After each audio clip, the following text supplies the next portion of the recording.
Bonjour, docteur Justine Avait-Couturier. Pourriez-vous vous présenter? Bonjour Sabine. Donc moi je suis pédiatre à Lille, je suis spécialisée en neuropédiatrie et j'exerce à la structure douleurs chroniques pédiatriques du CHU de Lille. La Voix des migraineux a particulièrement à cœur l'amélioration des conditions d'accueil des enfants migraineux à l'école. Dans le cadre de votre exercice, vous les prenez en charge et œuvrez dans ce but. Tout d'abord, pouvez-vous nous expliquer ce qu'est la migraine de l'enfant? Est-elle différente de celle de l'adulte? Oui, la migraine est la même maladie chez l'enfant et chez l'adulte, mais elle s'exprime de façon différente chez les enfants, chez les adolescents et à travers toutes les étapes du développement. Donc les crises de migraine existent de la même manière que chez les adultes, mais elles sont un petit peu différentes dans leur expression. Elles sont généralement plus courtes, mais pas toujours. Elles sont généralement plutôt frontales, les enfants décrivant le plus souvent qu'ils ont mal ici au front, plutôt que les adultes sur le côté de leur tête. Mais de la même manière, on va retrouver une gêne au bruit, une gêne à la lumière, on va retrouver des nausées, des vomissements et on va retrouver la fatigue et l'arrêt des activités. Vivre sa scolarité avec une maladie chronique, et en particulier la migraine, peut avoir des conséquences sur les apprentissages. Quels sont-ils? Les conséquences sont multiples. On peut bien sûr avoir des enfants qui souffrent d'un absentéisme scolaire de par leur crise migraineuse, qui ne peuvent pas aller à l'école ou qui doivent rentrer chez eux et manquer des heures de cours. On peut avoir aussi des enfants qui, eux, restent à l'école mais manquent de concentration, ne sont pas à 100% de leur capacité parce qu'ils sont pendant la crise ou parce qu'ils sont juste après leur crise et ne sont donc pas dans des conditions optimales pour apprendre et réfléchir. Quels sont les signes annonciateurs qui permettent aux adultes et donc aux enseignants de repérer une crise à venir ou une crise déjà en place? Alors, ça demande un peu d'expérience. Généralement, les parents repèrent plus vite, bien sûr, que les enseignants ou les autres adultes autour de l'enfant. Néanmoins, si les parents expliquent, si l'enfant explique, c'est vrai que l'enseignant peut être amené à voir des premiers signes. Alors, selon les enfants, ce sera plutôt un isolement, ce sera plutôt le fait de ne plus participer, voire de mettre sa tête sur sa table et carrément de s'endormir.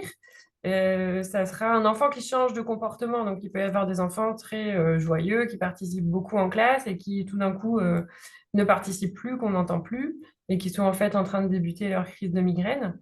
Ou alors, ce sont des signes plutôt faciaux, une pâleur, des cernes, un teint un peu particulier qui change et qui peuvent alerter des adultes qui ont quand même une certaine habitude de l'enfant, une certaine connaissance de l'enfant. Comment former les enfants pour qu'ils apprennent à repérer ces signes et à prévenir les adultes? Ça, c'est le meilleur moyen, c'est que les enfants eux-mêmes apprennent à dire, ma crise commence, j'ai besoin de mon traitement, j'ai besoin de me mettre au repos. Et on leur apprend tout au long du parcours de soins, on leur apprend en consultation, mais on leur apprend surtout, en tout cas, ça nous paraît plus efficace quand on le fait lors de groupes d'éducation thérapeutique, où ils sont entre enfants du même âge et on va pouvoir aborder la question de la scolarité, mais aussi la question effectivement du repérage des premiers signes des crises et de la question de dois-je demander mon traitement. Parler de groupes d'éducation thérapeutique. Beaucoup d'enfants ont-ils accès à ces groupes? Ça Alors, paraît très intéressant. c'est une bonne question. Je n'ai pas de chiffres de pourcentage d'enfants qui ont accès ou pas. Néanmoins, je sais que la plupart des structures douleurs chroniques pédiatriques proposent des temps d'éducation thérapeutique qui peuvent être en individuel, qui peuvent être en groupe, qui peuvent être dispensés par les médecins, infirmiers, infirmières, psychologues ou autres soignants. Donc ça se développe de plus en plus. Bien sûr, en groupe, c'est particulièrement intéressant. Ils sont souvent très contents de pouvoir rencontrer d'autres enfants concernés. Que peuvent proposer les adultes et les enseignants pour permettre à l'enfant de vivre les crises dans des conditions adaptées? Alors, un certain nombre de mesures peuvent être proposées. Il peut arriver effectivement que les enseignants d'eux-mêmes proposent des choses. Alors, c'est particulièrement vrai lorsque l'enseignant est migraineux lui-même, il faut l'avouer. Mais de simplement pouvoir signaler son mal de tête. Alors, certains enfants n'osent pas trop le dire, n'osent pas trop prendre la parole, n'osent pas trop en parler, mais de mettre en place un code, un signe qui permet à l'enfant de signifier qu'il se sent mal sans pour autant interrompre la classe ou sans pour autant avoir l'impression de déranger. Et puis après, selon les situations, selon les pièces à disposition aussi hein, dans l'établissement scolaire, il peut y avoir un lieu de repos, il peut y avoir une infirmerie, il peut y avoir des adultes qui vont pouvoir dispenser le traitement grâce à des modalités qu'on abordera, je pense, juste après. Est-il possible de mettre en place des mesures de prévention afin de limiter la survenue des crises? Alors, de manière générale, dans la migraine de l'enfant, on insiste beaucoup sur l'hygiène de vie, que ce soit avec les parents ou avec les enfants eux-mêmes et les ados particulièrement.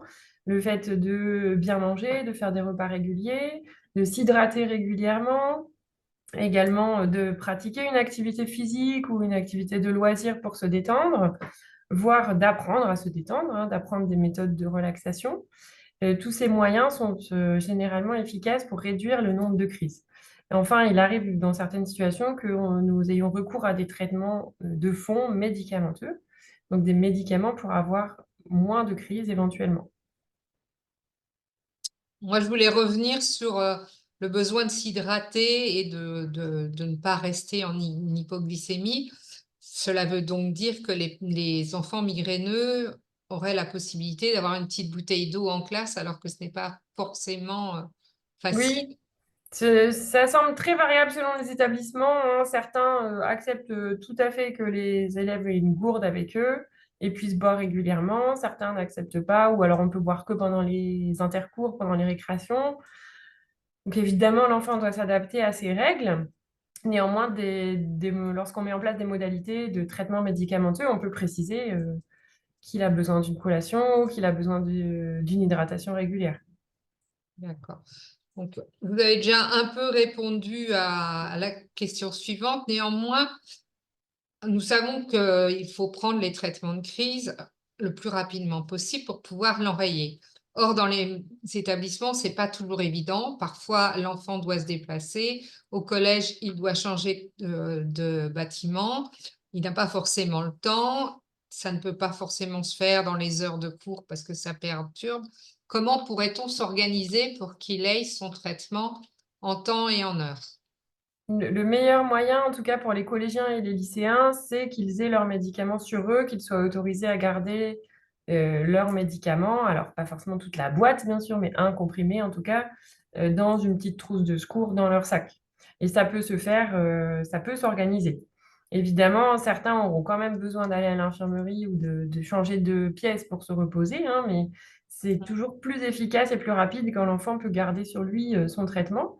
En primaire, ça pose parfois moins de problèmes si c'est l'instituteur, l'institutrice qui a le traitement dans la classe, plutôt que le directeur, la directrice dans son bureau fermé à clé. Je suis une ancienne enseignante et je sais que Oui, c'était le problème qu'on rencontrait. Courir et essayer de trouver l'inhalateur pour un enfant asthmatique en pleine récréation, c'est pas toujours évident, quoi. ouais. Donc, il vaut mieux quand même être plus organisé.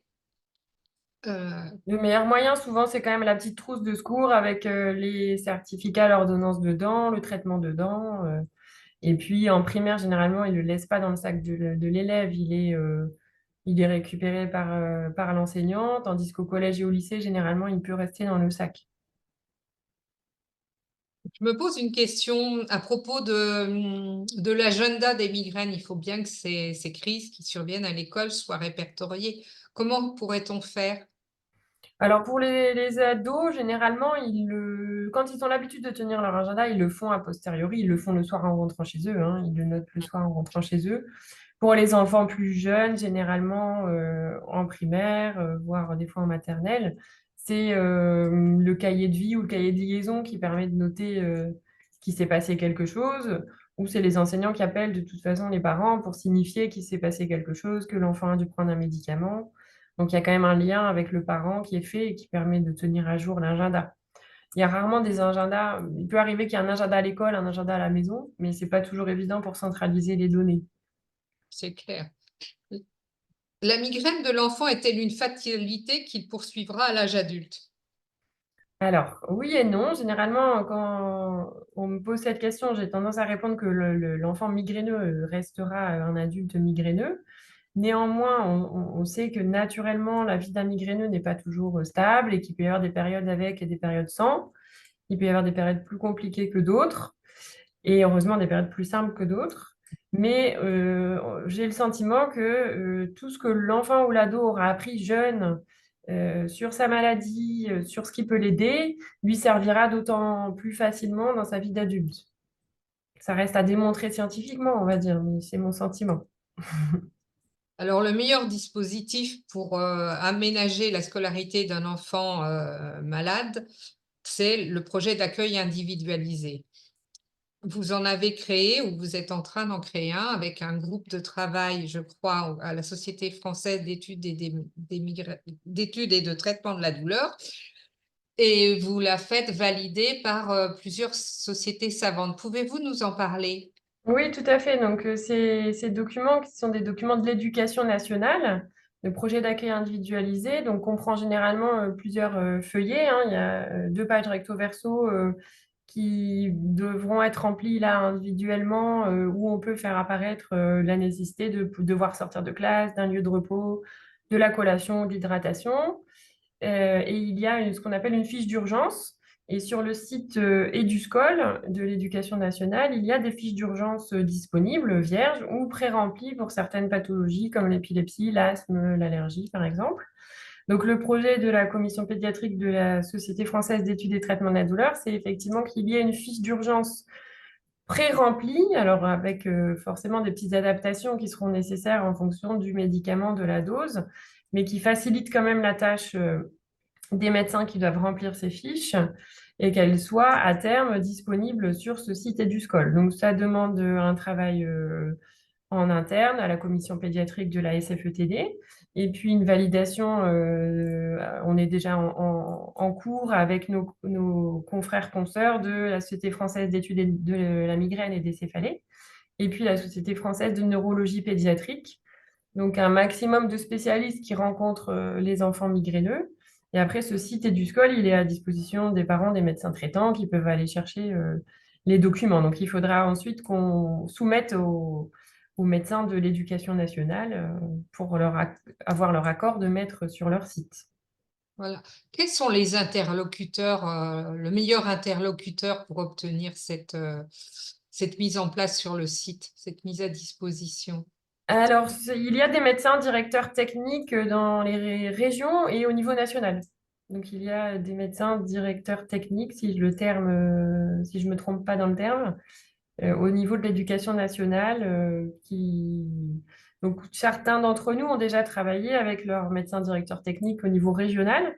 Et la fiche PAI, pour l'instant, a été travaillée au départ par l'Académie de Rennes et nos collègues de la structure douleur chronique pédiatrique de Rennes.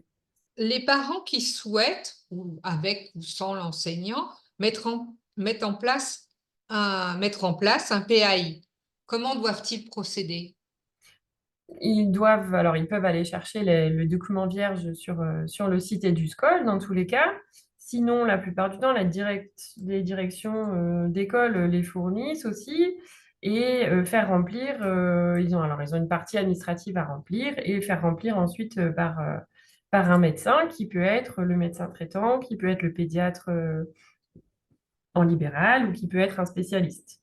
Et le PAI, après, sera validé par le médecin scolaire, mais la plupart du temps, le médecin de l'éducation nationale ne sera pas en mesure de rencontrer tous les enfants. Néanmoins, ces PAI sont quand même relus et validés par les médecins de l'éducation nationale. On sait néanmoins que les PAI sont très bien acceptés dans certaines écoles et dans d'autres, c'est moins aisé. Enfin, la Voix des migraineux va tout faire pour sensibiliser les enseignants et là, on mène une très grande campagne de sensibilisation. J'espère qu'elle portera ses fruits. Néanmoins, pourrait-on donner quelques conseils aux parents ou même aux médecins traitants pour, entre guillemets, convaincre les enseignants que la migraine de l'enfant mérite un réel intérêt et la mise en place de réelles dispositions? Avez-vous des pistes?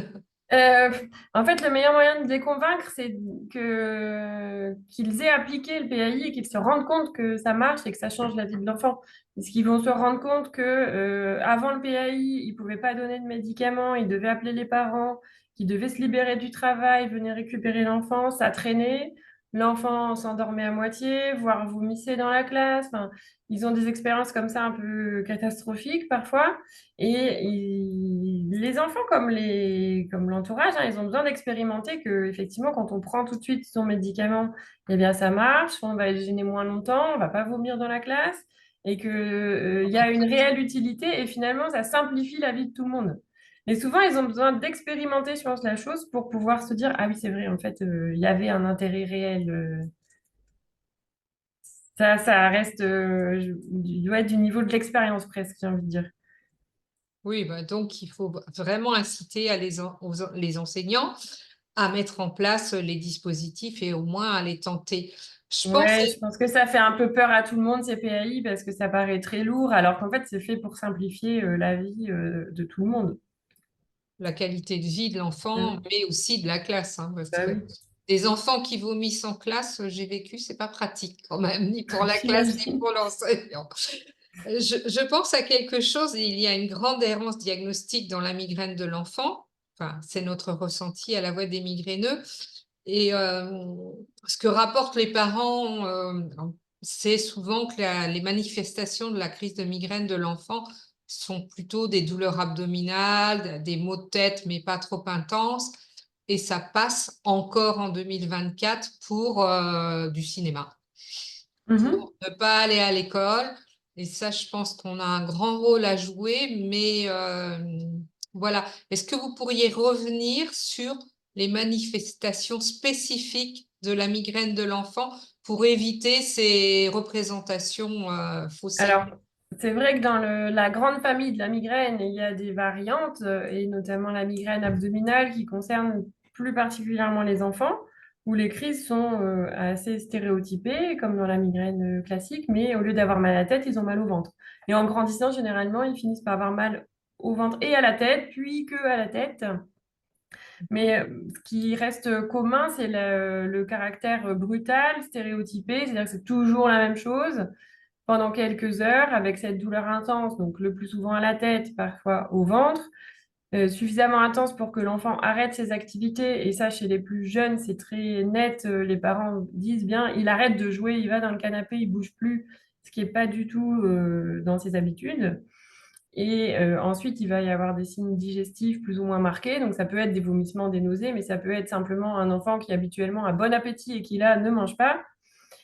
Et puis la gêne au bruit, à la lumière, que l'enfant ne verbalise pas toujours spontanément, hein, mais qui apparaît parce qu'il va demander aux parents de parler moins fort, d'éteindre la télé, de baisser la musique, de éteindre la lumière, baisser les volets, parce que spontanément, il a repéré que ça lui fait du bien.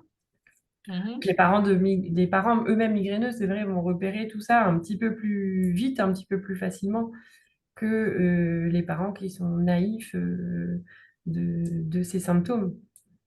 Est-ce que vous pourriez donner un message d'espoir à tous ces enfants, ces parents et ces enseignants? Alors, avec plaisir. Euh, des messages d'espoir, il peut y en avoir plusieurs. D'abord, je crois que grâce à la science, aux sociétés savantes, aux associations, la connaissance de la migraine, elle évolue quand même beaucoup dans le milieu médical ou dans le grand public. Donc, il y a du travail encore, mais je sens quand même que ça évolue.